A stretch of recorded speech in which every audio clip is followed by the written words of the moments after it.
Hello YouTube, Dylan the Shadal Duelist here. I know it's been a long time since I've recorded, and I'm sorry guys, but I am back. I am here with some brand new content for you, and today we are going over a deck I've been testing and really liking, and that is Dinosaur Guardragon.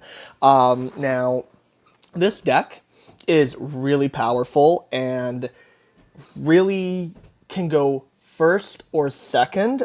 Going first, it's a really powerful stun deck, and going second, it just has so much power under its belt that not a lot of decks can take it. So we're going to take a look at our first duel, and that is against Counter Fairies here. And you know how Counter Fairies can be, especially when they go first, which unfortunately my opponent does. So as you can see, he's got the Guardian Ariadne with Ties of the Brethren, so he gets Honest and Bountiful Artemis to his hand, and he gets Honest back to his, onto the field, and bounces Honest back to his hand, so he has some protection. So, I do attempt to use True King's effect to destroy Alio and another monster in order to get him onto the field, mostly to bait out any traps he has set, because obviously this is Counter Fairy, so I can safely get my Oviraptor onto the field, so he does take the bait,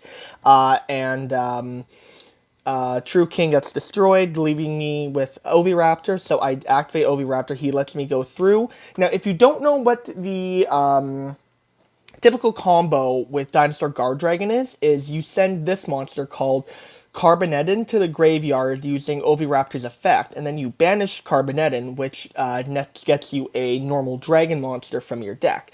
In this case, Flameville Guard. So we're going to use Oviraptor and Flameville Guard to synchro into Ib the World Chalice, Justiciar, I believe that's how you pronounce it, which came out in Dark Neostorm, and she is insane. Like, people have called her Denlong 2.0 because she basically is. She facilitates so many plays. So he does Solemn Strike, the summon of Miko, which, you know, it's not too bad. It's, you know, we can play through, as you can see, because the thing with this deck is, even if you can't play it, if for whatever reason you can't go through with your Guardragon plays, you can still treat it as a dinosaur deck. So we are going to use the double evolution pill to get Ultimate Conductor Tyranno onto the field and flip his monsters face down so he can't use Honest and deal massive amounts of damage to him. I know this doesn't seem like a very good board with only Conductor on the field, but you have to think about it this way. We are playing against Counter Fairies here, so he can't really do anything unless I try to do something. So that's the problem with the Counter Fairies. They're very reactive. So he's going to set to summon Minerva, and of course use another Ties of the Brethren, which was really risky in my opinion. And on the summon, I am going to activate Tyranno to flip all his monsters face down. So there is that. So I am just going to go straight for the kill here. He is going to Storming Mirror Force me, which is why I had a feeling something like that may have happened, so that's why I decided to save my second Oviraptor for the main phase 2. He is going to Ultimate Providence the Oviraptor, which is unfortunate, but I do have another Tyranno. And I did have the Tyranno that he bounced back from my hand, so I just summon it, and he scoops there because there was nothing he could do. So next game is going to be Dinosaur Guardragon versus Cyber's deck.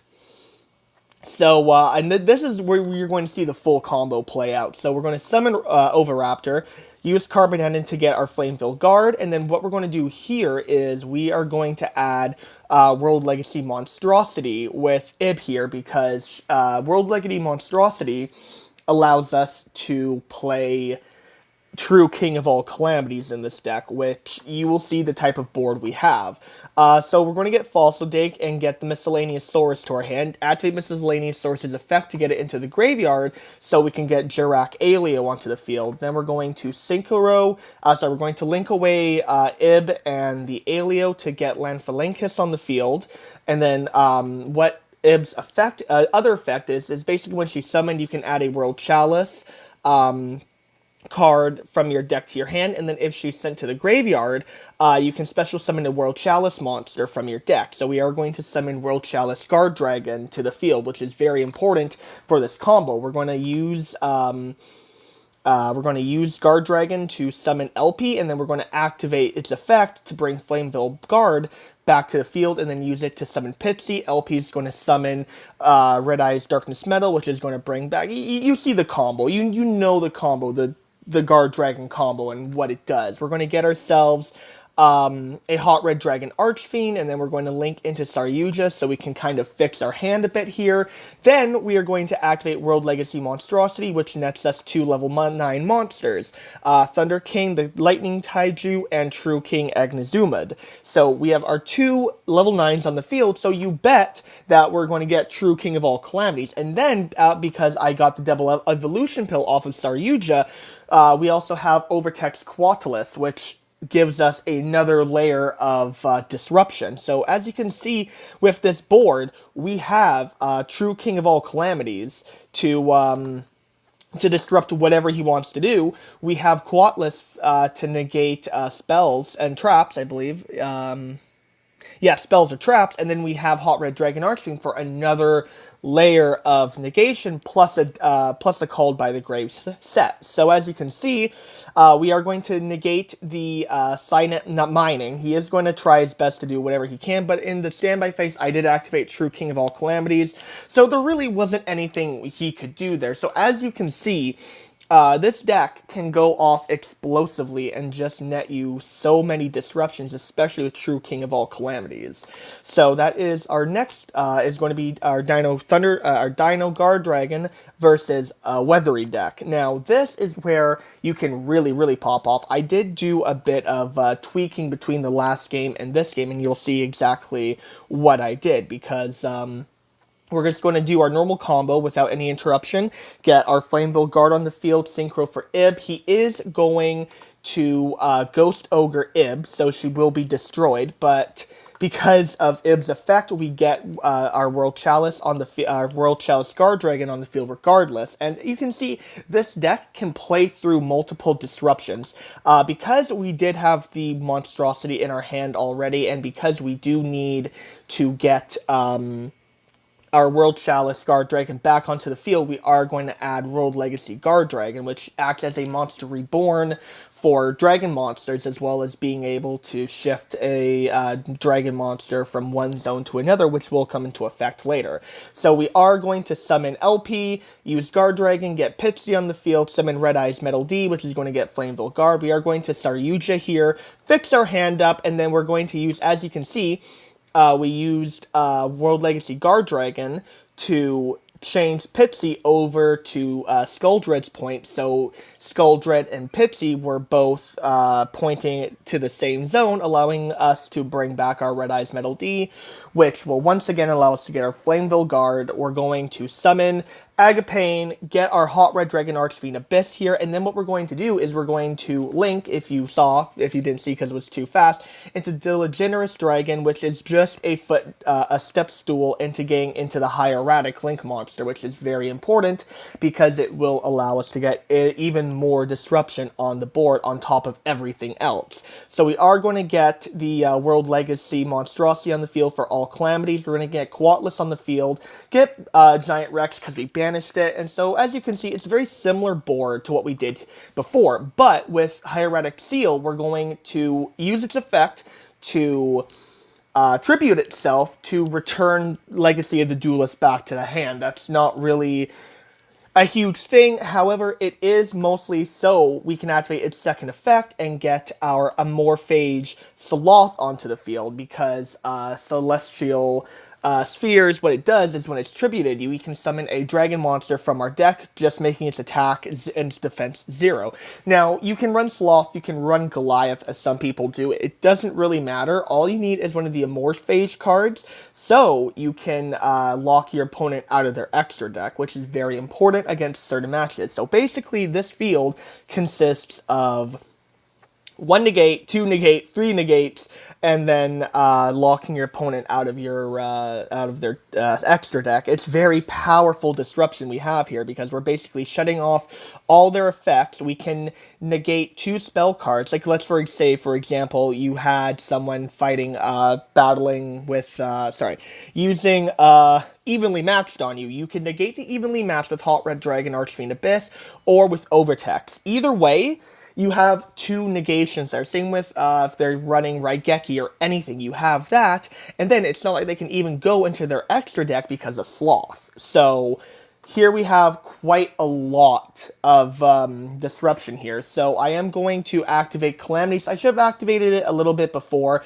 but you can even see here, we have all these monsters on the board. I can negate so much. He knows this, so we just attack with all of our monsters, and that's it. It's good game, no re, because, it's just, this deck can go off and have so much power to it, just simply because of what it is, and what Guard Dragons can do when you mix it with something like dinosaurs, and it's insanely crazy. So now that we're done with the replays, we're going to go to our deck list, and as you can see, I do think I need to fix the deck list a little bit, and I'll go down to why. Soul Leading Oviraptor 3, this card is your one card combo. This card alone nets you basically the board you just saw.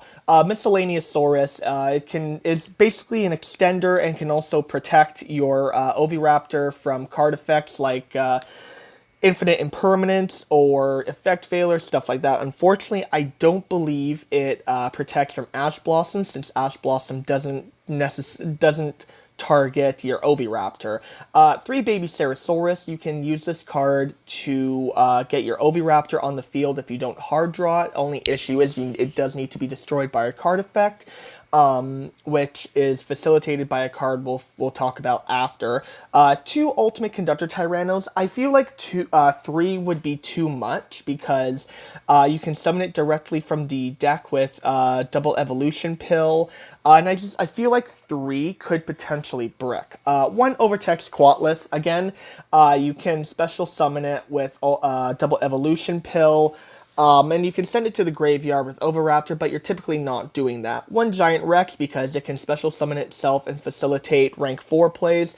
Carbonettin.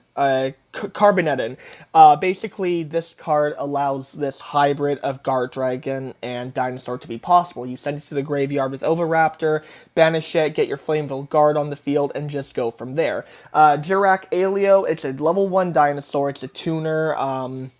You can use it to synchro into Miko if you use Miscellaneous Saurus to summon it. It's basically an extender. It's not completely necessary, but you should run it just at 1. Petite Pterodon, Petite Pterodon, I'm not even really sure how to pronounce that. Again, it's basically another baby Ceresaurus, except for level 4 and higher instead of level 4 or lower. It's just another way to get Oviraptor onto the field. 1 Dogeron, the Mad Flame Kaiju. It's a searchable Kaiju off of Oviraptor. You can obviously disrupt your opponent with Kaijus. 2 Agnazumid. This card you need for World Legacy Monstrosity. And, it's also searchable through Dragonic Diagram. Thunder King, the Lightning Storm Kaiju, is our other level 9 target for World Legacy Monstrosity. It allows us to go into True King of all Calamities. Red Ice Darkness Metal Dragon, super important in any Guard Dragon deck. Allows you to basically pop off once you've reached that point. Flameville Guard is our Carbonettin target. It's a level 1 tuner, so again, allows you to go into World Chalice Justice Shear. World Chalice Guardragon, super important. You summon it off of Ib, and basically allows you to help facilitate your plays. Morphage Sloth is our target from the Hieratic Link. Again, you could easily run Goliath instead of Sloth, but I mean that's just up to your discretion. 3 Fossil Digs searches our Oviraptor or any other dinosaur we need. If we open up an Oviraptor, we can grab ourselves a Miscellaneous Saurus. 2 Double Evolution Pills. You don't necessarily need to run 3 because you don't necessarily need to hard draw into it. You can search it off Quatless if you send that to the grave, or through Saryuja's draw and hand fixing effect, you can easily draw into it. 2 terraformings gets you your Dragonic Diagram, Monster Reborn, you know, your normal extender. 3 Dragonic Diagram. Now, I'm considering dropping this and dropping 1 Agnazumid simply because the plan was to run Dragonic Diagram so we can destroy Baby Ceresaurus or Petite Pterodon to search out Agnazumid and in turn activate Baby Ceresaurus to get your Oviraptor onto the field. However, I do find that they brick more than they have been helping, so I am going to probably tweak around and see exactly what I can improve and what I can run instead of these. Maybe Ash Blossoms here or something like that. We'll have to figure that out. 1 World Legacy Monstrosity. It is searchable off of IB and allows you to go into True King of All Calamities. World Legacy Guardragon is also searchable from IB and basically acts as a Monster Reborn for your dragons, as I said before, to be basically an extender. And then, of course, 3 Called by the Grave, so we can pop off without having to worry about Ash Blossom. Onto the extra deck, you got your normal Guardragon package, 1 Pitsy, 1 LP, and 1 Agripane. These cards are insane and should definitely be hit on the ban list at some point. I think LP and Pitsy are fine. I think it's more Agripane that needs to be hit because allowing you to get any dragon monster from your extra deck is insane. I do run Boral Dragon. You could easily run Boral Sword Dragon, but until the reprint comes out, I definitely can't afford a Boral Sword Dragon. So if you can get your hands on a Boral Dragon, go for it. If you already have a Boral Sword, definitely do it. I do run the 1 Saryuja. I don't think 2 is necessary in this build. I mean, being able to fix your hand twice is really nice, but again, I think just the 1 Saryuja is fine. Lanphalankus is a generic Link 2 that allows us to get Pitsy and LP onto the field. Hieratic, Seal of the Heavenly Spheres, is basically another layer of disruption, and then also allows us to get our Sloth onto the field. So really, really nice to have. Triple Burst Dragon, you can use this to link up. It's a down-pointing arrow, so if you need, you can, link into it so that you have Triple Burst in either LP or Pitsy pointing to the space. Diligentous Dragon, basically, we link up into this and then link up into the Hieratic link, so we can get the Guard Dragons off of the field, so we can get our True King on the field. Hot Red Dragon Archfiend Abyss is our Agripane target. This card is insane. It's a huge body with able to negate spells and traps, and monsters as well. It's crazy. Ib, the World Chalice Justice Shear, this card will definitely be hit soon. Probably not this list, but next list, I can definitely see it. It makes this whole deck possible, basically. She's a crazy card. She searches out your 2 World Legacy spells, and then she also summons our World Chalice Guardragon. She's insane, she's crazy, and I also didn't even realize she was a tuner up until now. True King of All Calamities, just another layer of negation, only summonable in this deck due to World Legacy Monstrosity. Not necessary for the deck to work. You could easily drop this if you wanted to, but I feel like it's super easy since how easy you can get this to your hand and how easy you can target Abyss, since that is also level 9, so why not? Evolzar Logia, Evolzar Dolka, of course, they are, in case you have Oviraptor and Giant Rex, just more negations. And Abyss Dweller, because Orcus and so many decks actually rely on the graveyard, so if, let's say, you can get Oviraptor and Rex on the field, and you go into an Abyss Dweller, there you go. With everything else you can get on the field with this, it's insanity. So that is our Guardragon Dinosaur deck. If you guys enjoyed it, let me know. Leave a comment down below. Tell me what you think of the deck, what you think could be improved, or anything like that. I would love to hear suggestions, and I'd love to hear what kind of deck you'd like to see on the channel next. If you liked my content, be sure to subscribe, leave a like, and hit that notification bell so you never miss an upload. Until next time, guys, this is Dylan the Shaddoll Duelist, signing out.